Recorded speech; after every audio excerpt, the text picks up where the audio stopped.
Yo, CG1 Ezra's Garage back again. Wanted to give y'all another quick update. Unfortunately, I don't have the best news. This happened to me about a month ago. No, this isn't the property dispute that I had. I'm still working on trying to get that video cleared. Some of y'all who know me from Facebook know about the property dispute I had. We're not going to get into that in this video because that's a future video. I'm still editing and trying to get cleared for y'all. But this video today is about personal property and about doing business with the pawn shop. So, one, I can already tell you by this video that I'm about to put out, I'm probably going to catch a lot of flack for saying this. For one, I live in Charleston, South Carolina. I'm a local person, pretty public figure. Don't really like to hide from people or allow people to walk on over me. When I first got into firearms, I made some of my first firearm purchases with a specific pawn shop here in the city. And it seems like they just went around and bought all the other pawn shops. So I'm not afraid to say their name. I'm talking about Money Man Pawn Shop. And I don't know if your local city has a Money Man or if that's the name of the pawn shop in your local area, but I'm only speaking about true events that happened to me. This is my personal experience. And I think freedom of speech should cover me in what I'm about to say, because had this not have happened, I wouldn't have anything to say. Does that make any sense? So we're going to get right into the story. Go into Money Man. I have two firearms I'd like to sell. I bought from them. I've sold to them. It's been a relationship that I've had, and honestly, not a really good one. Bought my first firearms from them. Was a happy-go-lucky customer. When you're green, you don't really know much. Then you start getting a little bit more of the inside of the business. And at that time, I started to realize, like, hey, they notice me as someone who buys firearms and now is in the know, who's, you know, no longer green.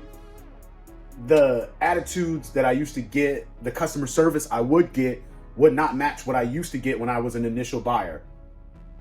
Fast forward, one of the times I came in to sell some firearms, one of the ladies at the counter gave me a really hard time, making up a whole bunch of things. I can buy it for this, I can buy this for that. And I just felt totally disrespected. I was bringing them multiple firearms, wanted a meager amount of money for these firearms because I needed to pay a bill. And, you know, that's what I was up against at that time. So I'm walking out with the firearms after being rejected from, you know, not getting a value that I thought was acceptable. The manager comes and buys the firearms from me in the parking lot. He bought a Glock 26 with a bent barrel, and he bought a Taurus G2C from me that I bought from them. Okay, so if you ever wondered what happened to those two guns on my channel, this is the video where I'm telling you what happened to those firearms on my channel. I don't know why I didn't learn from that bad experience, but I went back. I went back to sell firearms to them again, and this was January of 2025. Went in early in the month, had two firearms, wanted to sell them. I got vehicle property tax coming up, and for whatever reason, my truck property taxes is always high. So I said, I just know I don't have those funds right now. I have these firearms that I haven't been using. We're going to go ahead and knock this out. Go to Money Man. And when I went in, there's this guy who looks like he has special needs. He's the guy running the counter now. I have no problems with special needs people. I have family on the spectrum. I once believed that I'm on the spectrum and still have to investigate that. So I have family with special needs, and I reckon with folks who do, trust me. But I'm just giving you his appearance factor. He may very well not have special needs because he works behind a gun counter. Okay. He checks in my stuff. He checks in everything. We go back and forth about price. We don't make a deal. I leave. I get to the next pawn shop, and lo and behold, I'm missing a magazine. It's not the first time this has happened.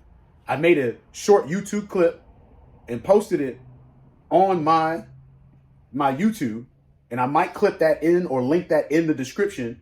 Go to the pawn shop in Charleston. I can't say the name of the place, but I'm going to show you. I was just testing out the water, see if they wanted to buy what I was selling. But apparently they wanted to steal from me. Tried to lowball me. And then when it's time to put my item back together, they tried to steal my holster. wasn't gonna call me to tell me you still got my holster. Watch this. Yeah, if you from Charleston, you already know. Don't come here. She brought it outside. All I got was a sorry about that. No, you would have sold this with another firearm and made money. Tried to steal from it. I'll never be let you know what I've been dealing with this exact same pawn shop. You don't believe me? I had to call to get my magazine back. This isn't my writing. Okay? But for them to forget to put it back in my case, you had to zip tie up all my other firearms. There's a process you follow.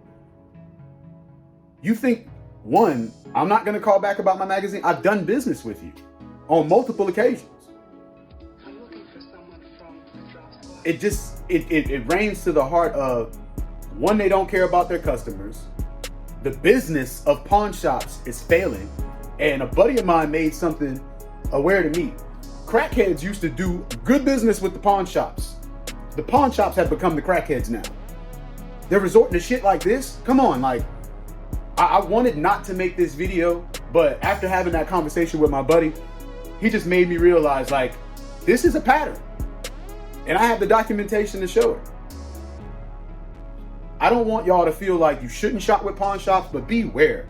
This is just an informational video for people who view the Ezra's Garage channel, the whole subscriber base, the people who actually are watching and not subscribe. We still got love for y'all. Recommend you subscribe for future videos to come out. But we're dropping this impromptu upload today, barely any editing, to let y'all know this is something I'm really passionate about right now, because it, one, affects your bottom line. You're taking a loss whenever you deal with these people, but do not let them walk all over you. Do not allow stuff like this. This is bullshit. I don't really like cussing on this channel, but y'all know I've been more than candid and I've cussed in a lot of videos. This is fucking bullshit. So, not gonna long talk you. 8.5 minute video. We love you. EG1 Ezra's Garage. Subscribe. Stay tuned. We gonna be back. We in the garage. We on the rise.